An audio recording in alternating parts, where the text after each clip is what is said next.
What is It's lightning, baby.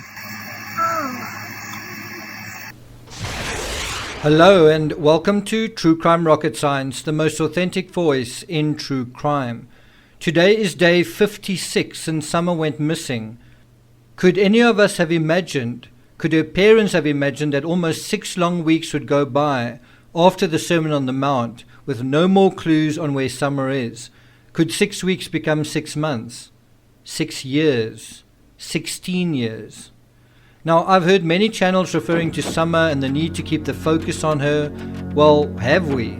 Or has the focus been on Don, on Candace, the church, the dogs, the neighbors, Macbeth, this or that social media, basically everything and everyone except Summer? So in this episode, we're going to deal with Summer herself. We're going to deal with one of the issues that has been asked about Summer in a lot more detail. Specifically, was Summer non-verbal? Or if she was somewhat verbal, how non-verbal was she? She really does not talk very much, but when she wants to talk, she will. She can say anything she wants, especially to boss you around. She'll boss you around, no problem. So that was Robin Lane speaking after a prayer vigil, one of the earlier prayer vigils. We haven't really heard much from her lately. And she says that Summer doesn't really talk very much. And on the one hand, you have this seemingly quiet, introverted personality from what she says there. But then at the same time, someone who, I won't say is aggressive, but someone who can, get away. She even describes her as bossy. So you have almost kind of a sense of a quiet, bossy child, which is almost a contradiction. You would imagine that someone who's bossy would be loud, right? In this episode, I want to address the notion of Summer being non-verbal. Now, some of you may say or insist that she wasn't non-verbal, and some may insist that she was. Well, it's a little like introversion and extroversion. It's a sliding scale. You're not necessarily fully on the one side or the other, and there can be some movement from the one to the other. But at one particular point in time, the question is, are you more on one side or another? And so in terms of that, which side of the scale was Summer on? So for the purposes of this episode, we are going to assume the possibility that she was either non-verbal or sufficiently quiet to merit our taking notice of it. Now, bear in mind, her own Sabbath school teacher mentions it on national television. I don't think she mentioned it because it wasn't a factor. I think she mentioned it because it was. She really does not talk very much. Now, you might say that is quoted out of context, because after that she says something about, she would talk if she really wanted to. And I think it is something of a contradiction, but she also does say she really doesn't talk much. And I think that's just kind of a general observation, right? I don't think she was mute, though. I don't think she never said a word, just that she was quieter than usual, quieter than average, which is why it was worth mentioning, right? It was something idiosyncratic to this little girl compared to other little girls. And Robin has her own children, and she also taught other children. So I also want to be kind of intertextual in this area, and I want you to compare the watch children, Bella, who was 4, and Cece, who was 3, who weren't close to being non-verbal. I mean, you see them in social media. You hear Bella singing. Bella was fairly quiet, but you hear her singing a song in the car, and Cece was often raucous. So, that is kind of the difference in a way, just kind of globally. But it's also important to note that a child's status in this area can fluctuate. Just as stutterers can get over their stutters like James Earl Jones did, and perhaps Biden, some do and some don't. Some children may eventually transcend the nonverbal phase, and some may struggle to do that. And that brings us to the second point. How do we test that? How do we test to what extent was Summer nonverbal? Well, unfortunately, because Summer wasn't attending school, we have no idea whether or how much her being nonverbal could have or would have become an issue. I do have a sense that it would have become an issue. I don't know what you guys think, but we do have some intel on that aspect via Sabbath school. So she may not have been going to school, but she did go to Sabbath school, and that gives us a little peek into some of her behavior and some of what it was like in a classroom situation. And we get that from Robin. And what we get from Robin directly as well, so we get that from Robin directly, but besides that, we also can see in the footage from the SDA services that Summer really wasn't like any of the other kids. You get that sense from Robin herself when talking about what it was like to teach with Summer in the class, and you also see that when they're giving the service, that Summer's the only child on stage. If she hadn't disappeared, I think one could say she was really, some people may have felt that she was kind of being a bit of a nuisance. But Robin is soft-hearted, and Robin was very sweet and very kind and didn't really say no to Summer, and obviously had a loving heart towards her. And it does seem like Summer needed that.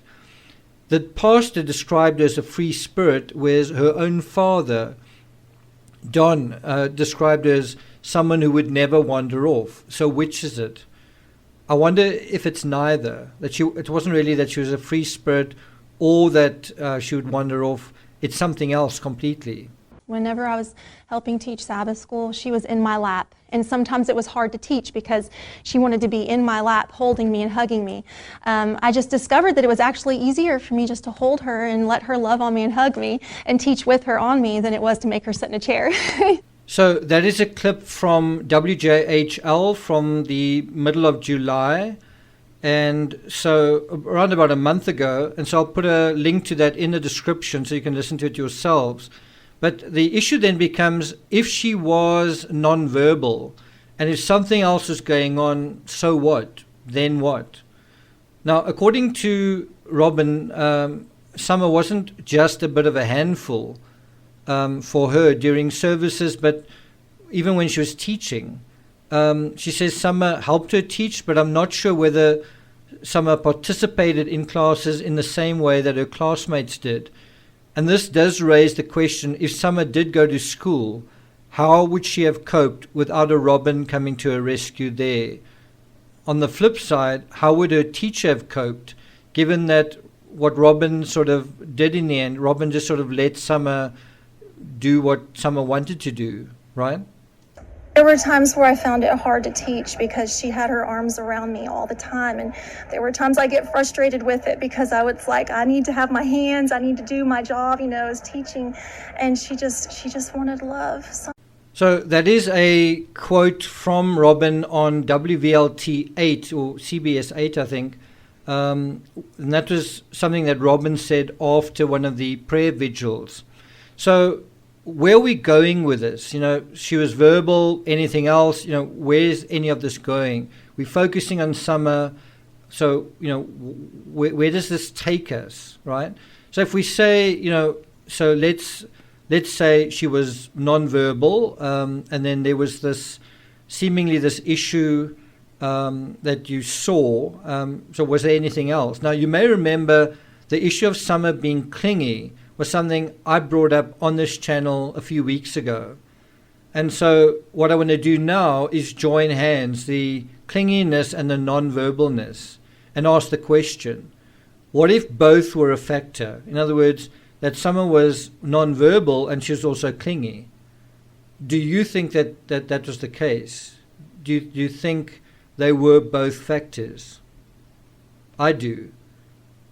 If they were, one potential reason underlying this would be unusual levels of stress and anxiety. I'm going to say that again. So if you say, okay, I accept that she was unusually nonverbal and also that she was unusually clingy, and then obviously if it's the one and the other, it's both, nonverbal and clingy, unusual in both those respects, then where does that take us? And the answer is that that could be explained by unusual levels of stress and anxiety. And if you reach that point, if you jump over that hurdle, is that really a difficult hurdle to jump over? Because if you look at Shelley Wells, do you imagine that was a stress-free environment? Do you imagine that was a soothing, safe, calm household? Bear in mind, you could take that house and just put it anywhere in the suburbs, but there's still 3 boys there. There are 20 dogs or however many dogs. And then there are the parents and the grandma. And, you can just think of it as a pretty large household, right? And what is that like for a little 5-year-old when all of her siblings are older brothers? And I think since Summer wasn't attending school or playing with other kids, you've got to ask, okay, so what could the origin be? What could the source be for these unusual levels of stress? You could say it could be a particular individual beyond the home, or a particular situation beyond the home, or a particular institution beyond the home. I don't get the sense that she didn't like going to church. I don't get the feeling that it was something outside the home. I get the feeling it was something inside the home. So do you think it's a stretch to say that the origin for those feelings of inadequacy and even peril had to have come from inside the home? Do you agree with that? And that then brings us to the next level, the next hurdle, as we take this sort of investigation further into what was actually going on with Summer. What was she really going through?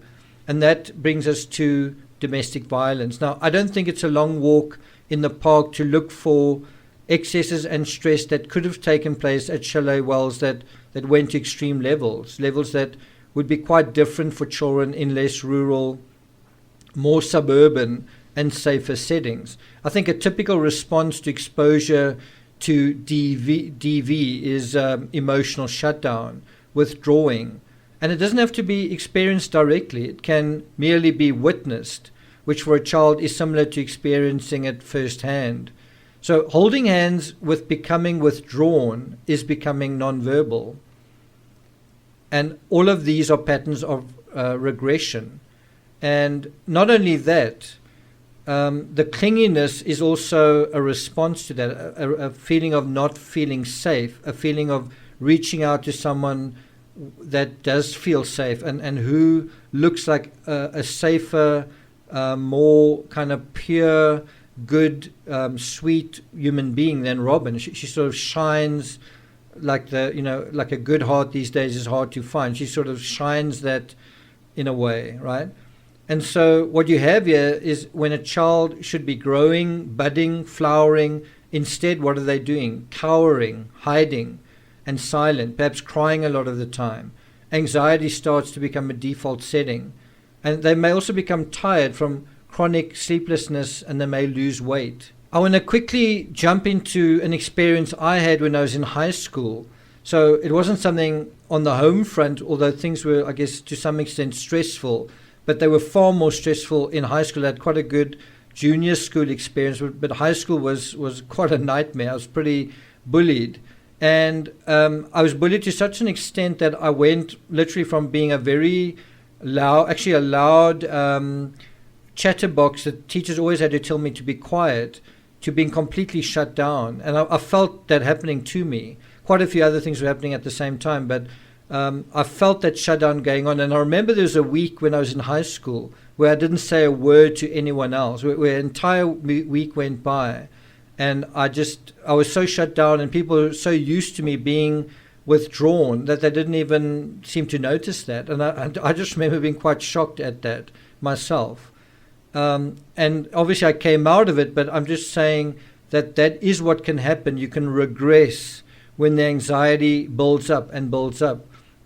And then the question is, does anybody notice that? Does a teacher notice it? Does a parent notice it? Does a sibling notice it? Does anybody notice it? So I do think in this case, domestic violence is a matter of public record. I don't think one's got to be really, it's like, let's investigate what could the possible mysterious cause be of Summer's clinginess and her non-verbalness. And I think it's a mistake to say that it was completely normal. I know we want to imagine Summer as a beautiful, perfect golden child, but I do think that she was struggling given the challenges and the stresses and strains going on the home front. They were quite extreme. They were quite unusual. They were quite fraught, intense, and worse, I think. So, I don't think it's a stretch to say that factor was part of the sort of a formative and foundational factor limiting Summer's personality? And if it was a factor and a serious one, who do you think took it upon him or herself to be Summer's protector or soother at Chalet Wells? Do you think it was Grandma? Was it ex-con Don? Or was it Mom when she wasn't on marijuana? So when everyone was up on a cloud getting high or coming down from it, who was watching Summer? So I'm not going to take it further than that. I also know that I said, I think in the previous episode, that I was going to do a live on statement analysis. I'm not going to do that. I was under the impression that the interview room was finished with their analysis. I understand that they're not. So instead of that, I may be doing a live tonight my time, but 5 p.m. Eastern Standard Time on the Barry Morphew preliminary hearing. It's day 2 of that hearing today.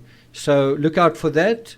Meanwhile, enjoy the rest of your morning and afternoon, and I'll see you guys next time.